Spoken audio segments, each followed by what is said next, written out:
बिस्मिल्लाह पे ज्वाइन कर लिया है मोहम्मद अनवर साहब ने, स्पोर्ट्स हैं, एनालिस्ट हैं, ज़बरदस्त गुफ्तगू करते हैं। अनवर साहब सबसे पहले तो कल के फाइनल के हवाले से बात कर लें, क्या कहेंगे? एक ऐसा मैच है जो नहीं, जिस सिचुएशन में इंडिया था कल, वो सिचुएशन बहुत नॉर्मल है वनडे क्रिकेट में। आपने जो कहा कि बड़ी टीम और मेंटली और छोटी टीम का फ़र्क यही होता है कि वो उस सिचुएशन से निकलते कैसे हैं। तो जैसा हमने भी इंडिया के ख़िलाफ़ मैच में देखा था कि बाबर और Rizwan for no reason shell में चले गए थे और जहाँ पे ड्यू नहीं भी था उन्होंने रोकना शुरू कर दिया था। कल वही काम विराट कोहली और जो है केएल राहुल ने किया। अगर केएल राहुल स्ट्राइक पे रहते और विराट कोहली तो पूरे वर्ल्ड कप में इसी तरह इनिंग खेलते रहे हैं तकरीबन 90 के स्ट्राइक रेट से, तो विराट कोहली के एंड से कोई प्रॉब्लम नहीं है, लेकिन दूसरे एंड से स्ट्राइक होनी चाहिए थी इनको, क्योंकि अगर ये कंसोलिडेट करके ये सोच रहे थे कि हम 270-80 करके जो है वो मैच जीत जाएंगे, तो 270-80 का चांस आप वर्ल्ड कप फाइनल में नहीं लेते। आप जो है वो जाते हैं ऑल आउट, जिस तरह हमने पास्ट में देखा है ऑस्ट्रेलिया को 2003-07 में भी, कि वो जो स्टैंडर्ड टारगेट पार स्कोर होता था वो उसको टारगेट नहीं करते थे, वो बियॉन्ड पार जाते थे। वो उस वक्त के दौर में 350 रन का टारगेट था। तो अभी भी कल इंडिया को 300+ का टारगेट जहन में अगर रखते तो केएल राहुल को उस वक्त जो है वो 49 डॉट बॉल मतलब बिल्कुल जस्टिफाइड नहीं। लेकिन पहली दफ़ा कल जो इंडिया की पूरी बैटिंग आई है, पहली दफ़ा ऑल आउट भी हुए इस टूर्नामेंट के अंदर है, तो आप समझे प्रेशर तो फिर भी इंडियन टीम पे रहा है, खासकर ऑस्ट्रेलियन बॉलिंग का।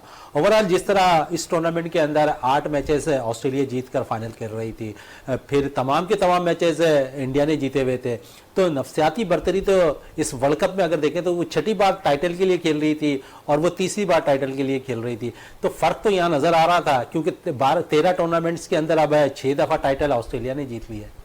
हाँ नहीं, ऑस्ट्रेलिया का तो कोई प्रॉब्लम ही नहीं है, लेकिन इंडिया को इससे बड़ा चांस दोबारा नहीं मिलना।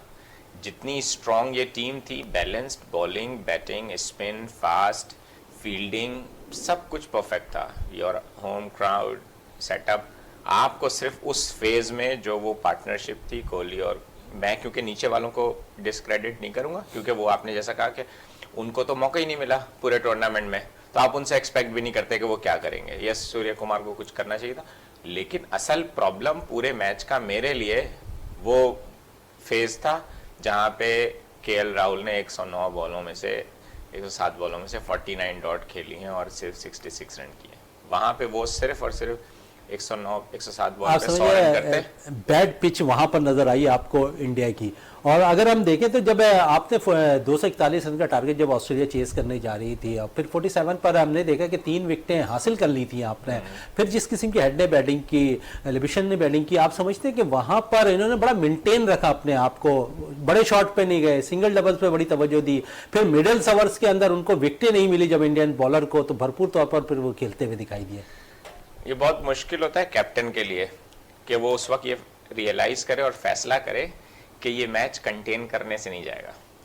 लेकिन बीइंग कैप्टन आपकी बार बार आप यही करते हो कि यार मुझे बाउंड्रीज बचा लूँ, लेकिन इन रियलिटी कल बाउंड्रीज बचा के रोहित शर्मा कुछ नहीं कर सकता था। कल रोहित शर्मा को ये डिसाइड रखना चाहिए था कि मुझे इनको ऑल आउट ही करना है।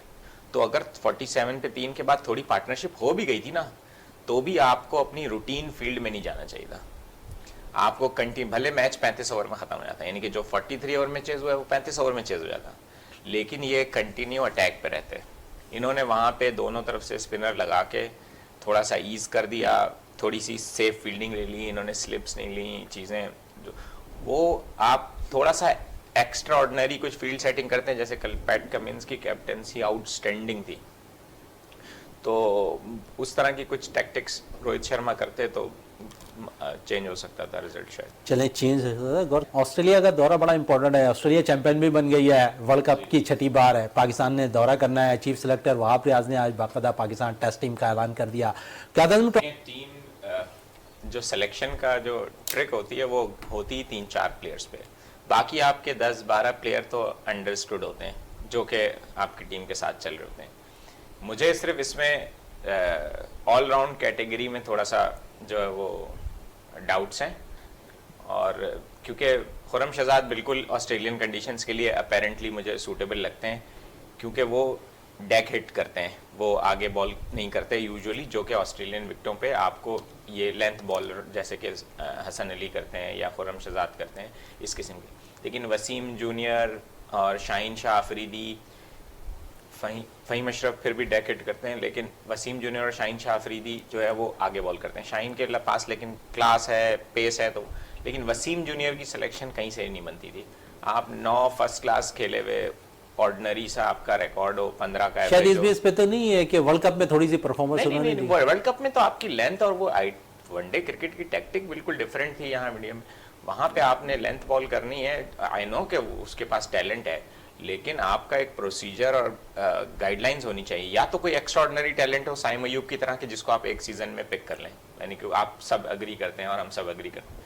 लेकिन वसीम जूनियर ने कोई ऐसी एक्स्ट्राऑर्डिनरी परफॉर्मेंस फर्स्ट क्लास में नहीं दी हुई, ना ही जो है यहाँ पे दी है कोई वर्ल्ड कप में। ये तो हम इन कंपैरिजन देख रहे हैं ना हारिस रऊफ और शाहीन अफरीदी से और हसन अली से, लेकिन अगर आप अभी वर्ल्ड कप के स्टैट्स उठाएं तो it's very ordinary stats for even Wasim junior as well. चले, वसीम की तो आपने बात कर ली। इस टीम के अंदर हसन अली भी टीम का हिस्सा है, 2 सीनियर्स बॉलर्स टीम का हिस्सा हैं, शाहीन शाह अफरीदी और हसन अली। बड़ा दबाव होगा दोनों बॉलर्स पे, क्योंकि वर्ल्ड कप में आपकी कारकर्दगी कोई खास नहीं रही है, फिर टीम का हिस्सा बने हैं दोनों। तो क्या समझते हैं कि इन्हें भी परफॉर्मेंस अब देनी है इस सीरीज के अंदर? देखें, ऑस्ट्रेलियन जैसी कंडीशन में मुझे तो आई एम नॉट श्योर कि how fit Hasan Ali is. एक बंदा आपका world cup one day cricket regular जो है वो नहीं खेल पा रहा बिकॉज ऑफ फिटनेस, और आप एक 3 टेस्ट मैच की लॉन्ग सीरीज के लिए जो है वो आप उसको लेके जा रहे हैं। मतलब पाकिस्तान में जस्ट आप आगे बढ़ें, छोड़ दें इन लोगों को। कोई ज़रूरी थोड़ी है कि ऑलराउंडर फ़हीम अशरफ ही है। फ़हीम अशरफ ने कोई परफॉर्मेंस थोड़ी दी है अभी जो टीम में दोबारा आए, ना हसन अली ने कोई ऐसी परफॉर्मेंस। एक्सपीरियंस की बेस पे आप एक हद तक कैरी करते हैं। अब we all need to move on, अब क्योंकि आप मेरिट को ख़त्म कर रहे हैं, फिर जो लड़के परफॉर्म कर रहे हैं उनको आप चांस नहीं दे रहे। इट्स गुड कि इन्होंने 2 बंदे एक्स्ट्रा डाल दिए तो इसलिए अभी हमें पता नहीं चल रहा, लेकिन अगर यही 16 की टीम होती तो फिर आप क्या करते? तो आपने तो 18 करके आपने बैलेंस कर लिया, आपने पुरानों को भी अकोमोडेट कर दिया और मीर हमजा और खुर्रम शहजाद को टीम में डाल लिया। तो मुझे हसन अली की फिटनेस के हवाले से डाउट है कि वो अपने एक्सपीरियंस पे खेल रहे हैं। बिल्कुल है, गौर साहब की तरफ भी इसी पे आते हैं। अनवारा है, आमिर जमाल भी टीम का हिस्सा है। फ़हीम और वसीम के हवाले से आप बात कर चुके हैं। आमिर जमाल को किस तरह देख रहे हैं इस टीम के अंदर आप? यंग है और अच्छा परफॉर्मेंस। आमिर जमाल ने भी अभी क्या कहते हैं 26 फर्स्ट क्लास खेले हैं, विकेटें 76 कुछ हैं इनकी, बैटिंग में भी 20 का एवरेज है, 20-21 का। तो मैंने लास्ट प्रोग्राम में भी बात की थी कि हमारे पास अनफॉर्चुनेटली फास्ट बॉलिंग ऑलराउंडर कोई बहुत लग्जरी नहीं है, यानी कि बहुत सारे फास्ट बॉलिंग ऑलराउंडर घूम नहीं रहे। वनडे और T20 में आपकी मजबूरी है कि आपको ऑलराउंडर टीम में ऐड करना ही करना है, वरना आपका पूरा कॉम्बिनेशन खराब हो जाता है। टेस्ट में ये मेरे लिहाज से ये मजबूरी नहीं है। तो अगर कोई नहीं है तो ज़बरदस्ती आप 3 ऑलराउंडर कैरी करने की ज़रूरत नहीं है।